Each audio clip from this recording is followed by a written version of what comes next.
और नेक्स्ट जो न्यूज़ है that is related to Sado island. देखो जापान के द्वारा अभी यूनेस्को वर्ल्ड हेरिटेज की डेजिग्नेशन की डिमांड की जा रही है, जिसमें जापान के द्वारा रिक्वेस्ट डाली गई है। एक तो माउंट फ्यूजी, एक है हिरोशिमा पीस मेमोरियल और एक है सैडो आइलैंड। इन तीनों के लिए वर्ल्ड हेरिटेज की डिमांड कर रहा है जापान।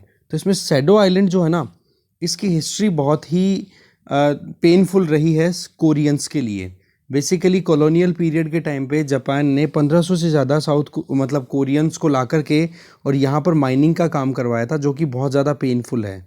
तो जैसे ही सैडो आइलैंड के लिए यहाँ पर जापान ने अपनी तरफ से यूनेस्को वर्ल्ड हेरिटेज डेजिग्नेशन की डिमांड की है ना, तो साउथ कोरिया ने इसको बिल्कुल इग्नोर किया है। और इग्नोर का मतलब ये पॉइंट कहा है कि आप पेनफुल हिस्ट्री को कैसे इग्नोर कर सकते हो, जहाँ पर कोरियंस के साथ में बहुत गलत किया गया था जापान के द्वारा। और उस एरिया को, उस आइलैंड को जहाँ पर माइनिंग की जाती थी सिल्वर एंड गोल्ड की, जहाँ पर साउथ कोरियन या फिर कोरियंस का जो खून है वो है, तो आप कैसे इस चीज़ की डिमांड कर सकते हो यूनेस्को वर्ल्ड हेरिटेज साइट के तौर पे। तो सैडो आइलैंड की एक बार लोकेशन हम देखते हैं।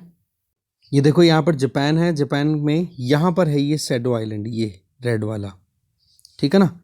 तो टोक्यो यहाँ, फिर नागोया यहाँ पर, ओसाका, ठीक है, यहाँ से आप देख सकते हो। तो ये इम्पोर्टेंट है अपने आप में, ठीक है, सैडो आइलैंड। और इसको और थोड़ा क्लोजली बताया हुआ है, यूनिवर्सिटी फॉरेस्ट और ये सारी चीज़ें, ठीक है। तो जापान वाले एरिया में लोकेटेड है। तो ये अपने आप में इम्पॉर्टेंट चीज़ थी जो हमने देख ली। आगे चलते हैं अभी थोड़ा और, अगर हम क्लोजली देखना चाहें तो आप यहाँ पर देख सकते हो, ये है नॉर्थ कोरिया। नॉर्थ कोरिया के साथ में यहाँ पे ये रशिया, रशिया की हल्की सी बॉर्डर शेयर हो रही है। ये हो गया चाइना, ओके। फिर आप इधर देख सकते हो नॉर्थ कोरिया, साउथ कोरिया, और यहाँ पर ये सैडो आइलैंड, ठीक है। और ये है सी ऑफ जापान में लोकेटेड है। ये कोरियन स्टेट है जो कि कोरियन पेनिनसुला को जापान से सेपरेट करती है, ठीक है। और इसके अलावा जापान की इंपॉर्टेंट सिटीज़ के नाम आप यहाँ पर देख सकते हो, सेंदई, ये रहा, टोक्यो, नागोया, ओसाका, ठीक है।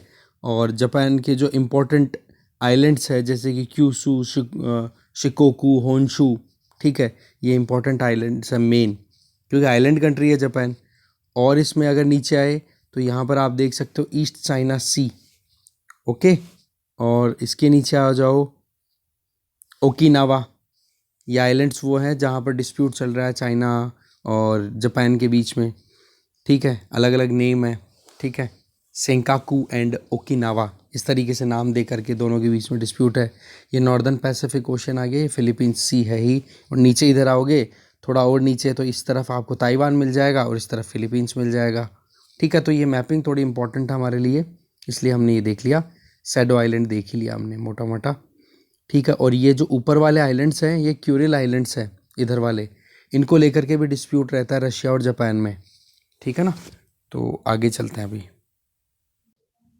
इकोनॉमी पेज पे अगर हम नज़र डालें तो देखो, एक तो वो आईटी मिनिस्ट्री के द्वारा जो कल पॉलिसी रिलीज़ की गई ना, जिसका ड्राफ्ट, जिसमें डेटा का मोनेटाइजेशन, मतलब डेटा को वैल्यू एडेड तौर पे, वैल्यू एडेड डेटा अगर अवेलेबल है, एनरिच्ड डेटा अगर अवेलेबल है तो उसको सेल करेगी, बेचेगी।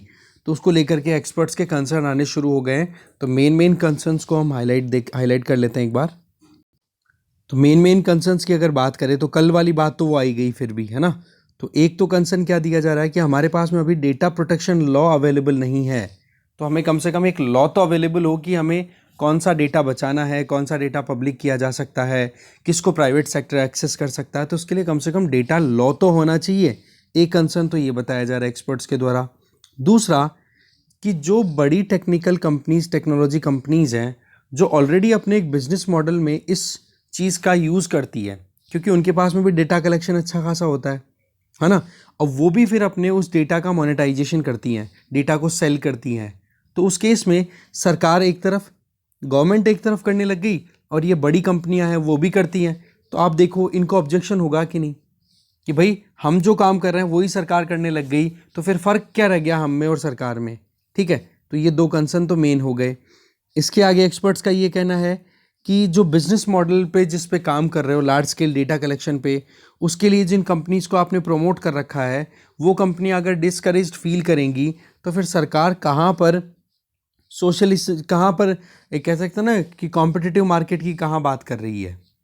एक ये बात बोली जा रही है कि सरकार का काम क्या प्रॉफिट अर्निंग का काम थोड़े ना है, हमारे यहाँ पर गवर्नमेंट का काम है वेलफेयर का, और दूसरी तरफ प्रॉफिट अर्निंग का काम किसका होता है, जो प्राइवेट कंपनीज हैं उनका। तो बोले सरकार अगर इस चीज़ में फंस गई प्रॉफिट अर्निंग में, तो फिर तो सरकार की ही ज़्यादा फेवर होगी। डेटा रिलायबिलिटी, डेटा खरीदेंगे कौन? नॉर्मली बात है कि अगर कोई भी सर्विस अगर गवर्नमेंट देती है तो उस पर एक कहीं ना कहीं कॉन्फिडेंस रहता है। बेशक प्राइवेट सेक्टर में देखा जाए तो हम अच्छी प्राइवेट कंपनीज पर हम रिलाई करते हैं, बट गवर्नमेंट और प्राइवेट में जब कंपटीशन होगा तो सरकार तो अपनी खुद के फेवर के लिए कानून बना लेगी। तो इस केस में तो क्या हो गया, प्रॉफिट अर्निंग का काम हो गया।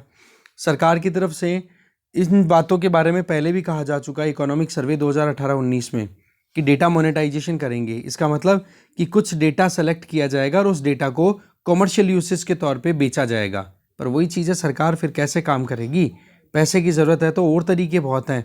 आप मनी मोबिलाइज करने के लिए आप डेटा को सेल करोगे, डेटा मोनेटाइजेशन पे जाओगे, तो बोलो वो चीज़ तो कहीं ना कहीं कंपटीशन को हार्म कर देगी।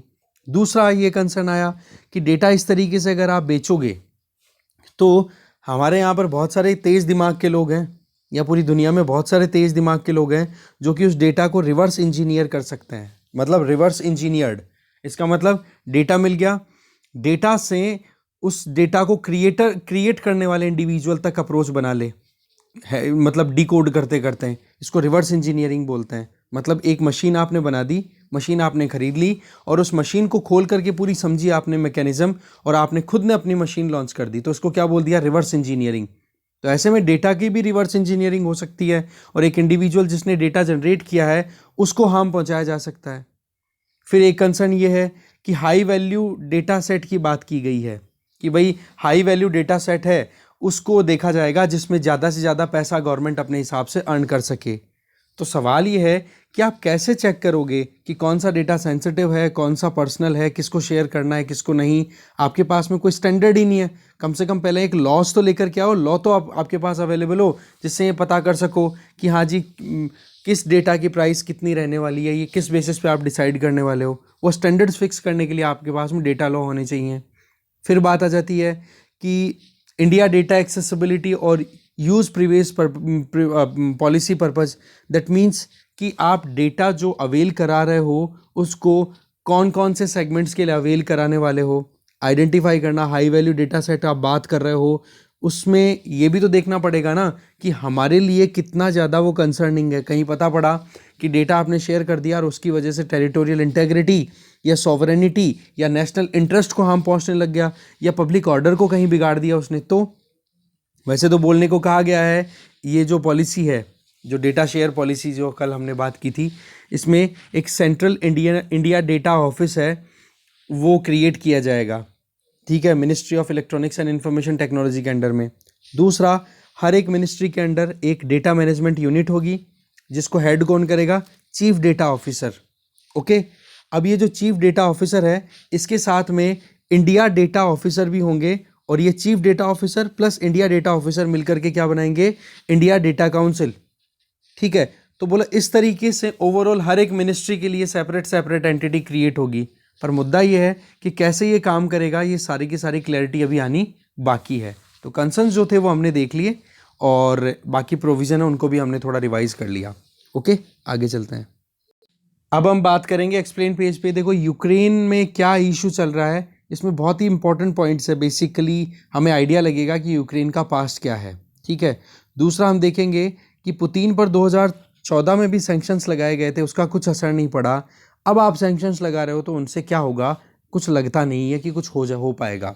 तो दोनों आर्टिकल्स है, दोनों को देखते हैं। सबसे पहले तो आप ये मैप देख सकते हो जिसमें हमारे लिए इम्पोर्टेंट चीज़ क्या है कि यूक्रेन में अभी ये इशू जो चल रहा है वो कहाँ पर है। देखो, ये डॉनबेस रीजन है ईस्टर्न यूक्रेन में, जो कि रशिया के साथ अपनी बॉर्डर शेयर करता है, ठीक है। यहाँ पर रशियन सेपरेटिस्ट है, वो अपनी तरफ से मूवमेंट चलाए हुए हैं लगातार। और ये है एक सिटी लुहांस्क और ये है डोनेत्स्क, ठीक है। दोनों जगहों पर सेपरेटिस्ट ने अपनी तरफ से अपने आप को रिपब्लिक बोल रखा है कि हाँ जी हम इंडिपेंडेंट है, यूक्रेन से हमारा कोई लेन देन नहीं है।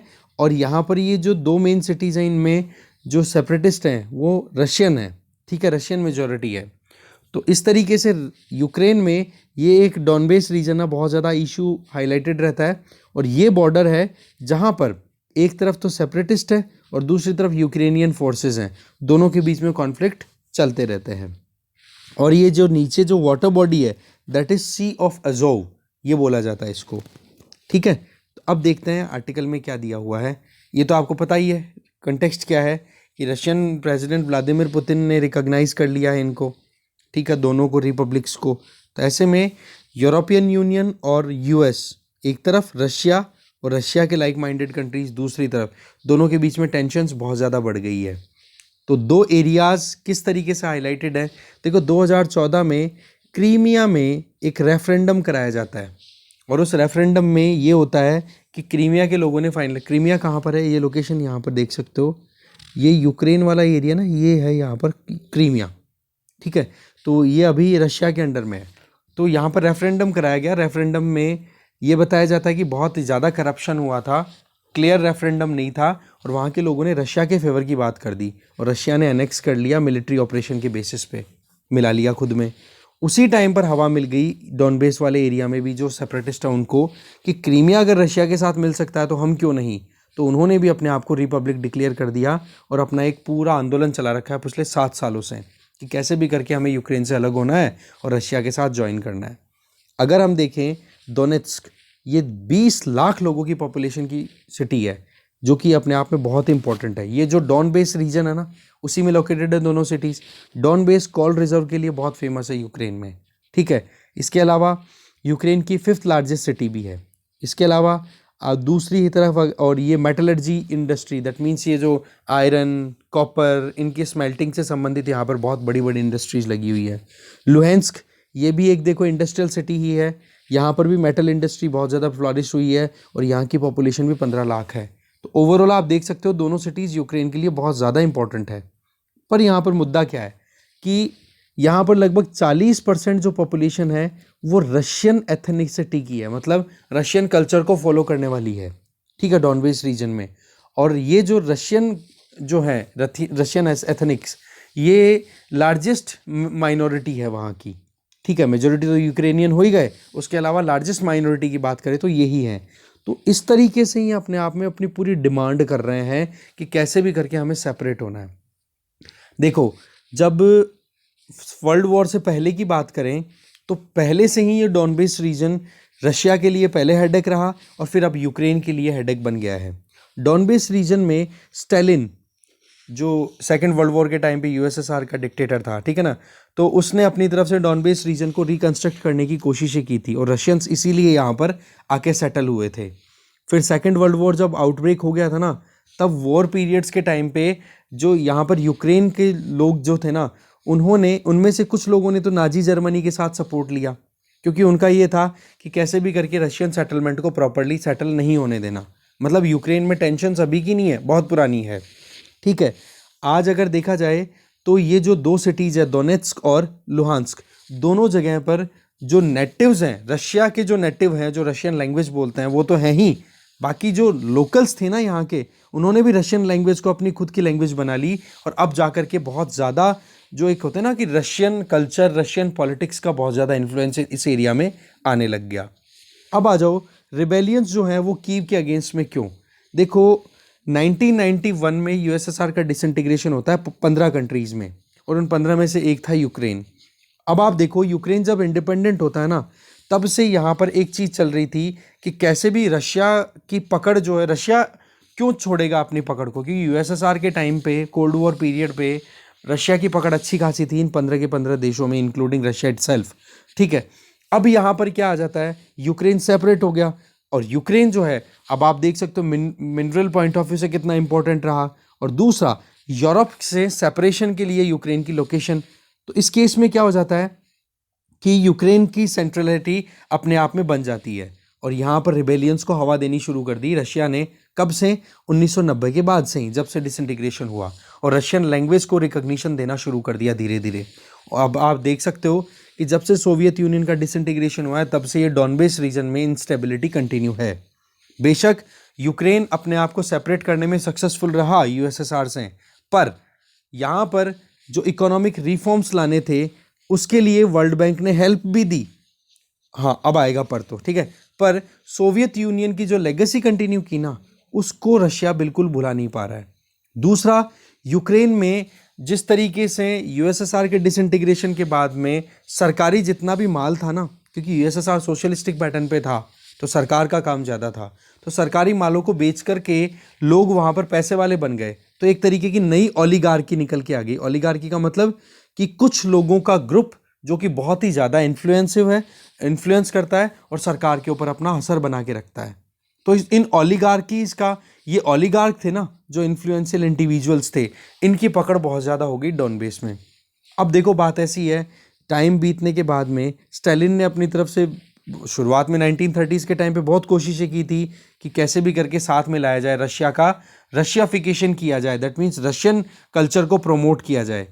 पर वही चीज़ है, स्टालिन का वो जो पीरियड था ना, वो बहुत ही ज़्यादा एट्रोशियस था, जैसे कि हिटलर का जर्मनी में जिस तरीके से ज्यूज़ को हॉलोकॉस्ट किया गया था, उसी तरीके से स्टालिन के टाइम पे फैमिन के चलते बहुत लोगों की डेथ हुई थी। कौन से एरिया में? यूक्रेन में। तो यूक्रेनियन लोग जो है ना, वो रशिया से दूर होने की शुरुआत कर चुके थे। पर जब 2004 में एक ओलिगार्क जिसका नाम था विक्टर यानुकोविच, वो प्रेसिडेंट बनता है यूक्रेन का। कब? 2010 से 2014 के बीच में, जो कि प्रो रशियन था। उसने रशिया का पूरा फेवर करने की एफर्ट्स लगा दी, ठीक है। फिर उसकी प्रेसिडेंशियल इलेक्शन हुए तो उसमें भी घपले थे, उनको हटा, उन घपलों को जब देखा यूक्रेनियंस ने तो उसको हटाने की कोशिश की, इससे विक्टर यानुकोविच ने, और एक रेवोल्यूशन हुआ यूक्रेन में जिसको बोला जाता है ऑरेंज रेवोल्यूशन, ठीक है। कि ये जो इलेक्टोरल फ्रॉड के बेसिस पे ये यानुकोविच जो प्रेसिडेंट बना है, इसको उखाड़ फेंका जाए। फिर आप देखोगे कि 2013 में इस विक्टर यानुकोविच की प्रेसिडेंटशिप के टाइम पे यूक्रेन और यूरोपियन यूनियन के बीच में एक एसोसिएशन एग्रीमेंट होने वाला था, उसको बंद कर दिया और धीरे धीरे रशिया की तरफ जाना शुरू कर दिया। तभी तो वो रेफरेंडम करवाया था इसने, और तभी तो रशिया ने फ़ायदा उठाया और क्रीमिया को टेक ओवर कर लिया। सिविल वॉर वाली सिचुएशन, जो क्रीमिया का रेफरेंडम हो गया, अब उसके बाद में सिविल वॉर की सिचुएशन आउटब्रेक हो गई डोनेस्क और लुहांस्क में, क्योंकि यहाँ पर भी इनको लग गया कि भाई हम भी, क्रीमिया अगर रशिया के साथ मिल सकता है तो हम क्यों नहीं। इन सारे मैटर्स को सॉर्ट आउट करने के लिए बेलारूस की कैपिटल मिन्स्क में एग्रीमेंट भी होते हैं, ठीक है, जिसको नॉर्मेंडी फॉर्मेट भी बोला गया, जिसमें यूक्रेन, रशिया और organisation for security cooperation in Europe, ये तीन तो की प्लेयर थे, जिसलिए इसको क्या बोला गया? Trilateral contact group. इनके बीच में सितंबर 4 2014 को एक एग्रीमेंट होता है कि भाई हम एक दूसरे के ऊपर मतलब सीज फायर का वो चला दिया कि हम लड़ाई वड़ाई नहीं करेंगे, वो सारी चीज़। पर ये सक्सेसफुल नहीं होता है, क्योंकि 2014 में ये एग्रीमेंट होता है जिसमें ये था कि हाँ, लुहांस्क और दोनेत्स्क, इन दोनों एरियाज पे किसी की भी गलत नज़र नहीं होगी, और ये जो रिपब्लिक्स हैं ये यूक्रेन के साथ ही रहेंगे। पर वही चीज़ है, क्या ये यहाँ पर हो पाया ऐसा? बिल्कुल भी नहीं। यूक्रेन की कोई कंडीशन नहीं चली, तो इसमें मिन्स्क एग्रीमेंट फर्स्ट, ये तो हो गया ख़त्म। फिर आता है सेकंड राउंड, शुरुआत होती है जिसमें यूक्रेन, रशिया, फ्रांस, जर्मनी, ये मेन नेगोशिएटर्स थे। अब इनके बीच में बातचीत तो हो गई, वो कि सीज फायर रहेगा, दोनों एक दूसरे के ऊपर लड़ाई नहीं करेंगे, बट वही है, सेपरेटिस्ट किसकी मानने वाले हैं? बिल्कुल भी नहीं। तो वही चीज़ है कि रशिया ने 2014 से लेकर अभी तक ना तो लुहांस्क और ना डोनेत्स्क, इन दोनों सिटीज़ को या इन रिपब्लिक्स को रिकॉग्नाइज नहीं किया, पर फरवरी 21 को रशिया ने इनको रिकॉग्नाइज कर दिया। तो अब ये मिन्स्क एग्रीमेंट जो है ना, वो भी ख़त्म हो गया अपने आप में, ये कहा जा सकता है। फिर देखो, रशिया ने जैसे रिकॉग्निशन किया तो रशिया अब क्या बोलता है कि हम हमारे ट्रूप्स भेजेंगे वहाँ पर पीस कीपिंग फोर्सेस के तौर पे। इसका मतलब अब क्या हो गया? एक तरीके से चाहे रिकॉग्निशन ना मिला हो इस चीज़ को कि रशिया ने इन्वेड कर दिया हो, पर रशिया के मानस एकदम क्लियर हैं अब, ठीक है। इसी के चलते यूरोपियन यूनियन और नेटो मेंबर्स ने अपनी तरफ से रेजोल्यूशन ले लिया है कि भाई अब कैसे भी करके हमें आगे अपने आप को बढ़ाना पड़ेगा। दूसरी चीज़, नॉर्ड स्ट्रीम 2 के लिए जर्मनी ने अपना जो वेरिफिकेशन है वो अभी तक दिया नहीं है।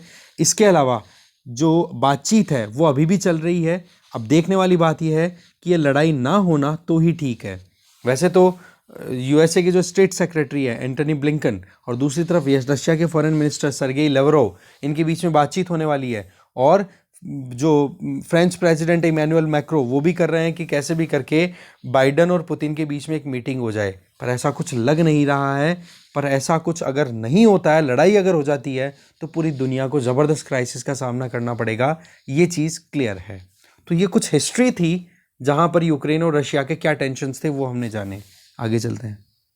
फिर देखो 2014 में सैंक्शंस लगाने के बावजूद भी पुतिन जो है वो पीछे नहीं हटे थे। तो वही चीज़ अभी बताई जा रही है कि 2014 का तो वो टाइम था जब रशिया बिल्कुल क्राइसिस में था, इकोनॉमी बिल्कुल ख़त्म हो रखी थी। आज तो रशिया के पास में फॉरेन एक्सचेंज रिजर्व है ना, वही $650 बिलियन के लगभग है, सोना और फॉरेन एक्सचेंज रिजर्व। तो इस केस में अगर वेस्टर्न कंट्री सैंक्शंस लगाते हैं तो रशिया, दैट मीन्स पुतिन जो है वो रुकने वाले हैं, लगता नहीं है। ठीक है, हाँ ये है कि अपनी तरफ से रशिया जो भी इंटरनेशनल ट्रांजैक्शंस करता है उसके लिए जो प्लेटफॉर्म यूज़ करता है, फॉर एग्जांपल स्विफ्ट सिस्टम, इसमें क्या होता है कि एक सिक्योर प्लेटफॉर्म अवेलेबल कराया जाता है इसमें, जिसमें अगर इंटरनेशनली कोई भी ट्रांजैक्शन किया जाता है ना, मनी का लेन देन किया जाता है, तो उस मनी के लेन देन को ये अवेल कराता है, फैसिलिटेट करता है। स्विफ्ट की फुल फॉर्म क्या है? Society for world wide interbank financial telecommunication, जो कि एक सिक्योर प्लेटफॉर्म है। इसका मतलब मान लो इंडिया और रशिया के बीच में या इंडिया यूएस के बीच में कोई लेन देन हो रहा है, कोई भी दो कंपनियों के बीच में, तो वो बैंकिंग ट्रांजैक्शंस होंगे ना, तो उनका जो एक लेखा जोखा है वो मेंटेन करने का काम है, और सिक्योरली। ठीक है, तो एक तरीके से ये मिडिल मैन का काम कर रहा है। तो ऐसे में स्विफ्ट जो है ये मेनली ऑपरेट करता है किसके लिए, कौन से कंट्री की मेन पकड़ है इस स्विफ्ट वाले सेगमेंट पे? बेल्जियम की। तो अब रशिया इंटरनेशनली कोई ट्रांजैक्शन करे और उसमें स्विफ्ट का यूज़ करे तो उसके लिए बेल्जियम से पहले अप्रूवल लेना पड़ेगा। अब जैसे कि हमने देखा यूरोपियन यूनियन ने सैंक्शंस लगा दिए हैं रशिया पे, तो इस केस में बेल्जियम का अप्रूवल तो नहीं है, क्योंकि बेल्जियम की कैपिटल ब्रसल्स में ही तो लोकेटेड है यूरोपियन यूनियन का हेडक्वार्टर। दूसरी तरफ अगर देखें तो रशिया ने भी अपनी तरफ से इन चीज़ों के लिए पहले से तैयारी कर रखी थी और अपना खुद का एक अलग ही सिस्टम तैयार कर दिया, जिसको बोला जा रहा है SPFS, system for transfer of financial message, जो कि सेंट्रल बैंक ऑफ रशिया के द्वारा तैयार किया गया, जो कि स्विफ्ट के इक्विवेलेंट माना जा रहा है। पर इस पर इतने अभी ट्रांजैक्शन इंटरनेशनल दूसरे कंट्री नहीं कर रहे हैं। पर हाँ, चाइना जो है वो इसके साथ में इस पर्टिकुलर सिस्टम को लेकर के रशिया के साथ कोलैबोरेट कर रहा है। ठीक है, system for transfer financial message and message, जो कि इक्विवेलेंट है स्विफ्ट का। तो स्विफ्ट को बाईपास करने की व्यवस्था हो गई। इसके अलावा पाइपलाइन की नॉर्ड स्ट्रीम 2 की बात हम ऑलरेडी कर ही चुके हैं कि जर्मनी ने कैंसिल कर दिया, भाई हम तो अभी अप्रूवल नहीं दे रहे हैं अगर रशिया इस तरीके से एग्रेशन दिखाएगा। पर मुद्दा क्या आ जाता है कि रशिया ने तो अपनी व्यवस्था कर रखी है, स्विफ्ट की व्यवस्था भी कर दी इधर। उधर फॉरेन एक्सचेंज $635 बिलियन के लगभग है। और तो 2014 में जब रशिया के पास में पैसे नहीं थे ना, क्राइसिस में थे, तब भी क्रीमिया को एनेक्स करने से पीछे नहीं हटा था रशिया, पुतिन पीछे नहीं हटा था। तो आज तो इनके पास में अच्छा खासा फॉरेन एक्सचेंज अवेलेबल है। तो जहाँ तक है ये सैंक्शंस कोई दबाव नहीं बना सकते हैं, ये कुछ आर्ग्यूमेंट्स यहाँ पे इस आर्टिकल के थ्रू हमें समझ में आते हैं। ठीक है, तो इस डिस्कशन में जो भी था वो हमने देख लिया। Thank you very much for watching this video.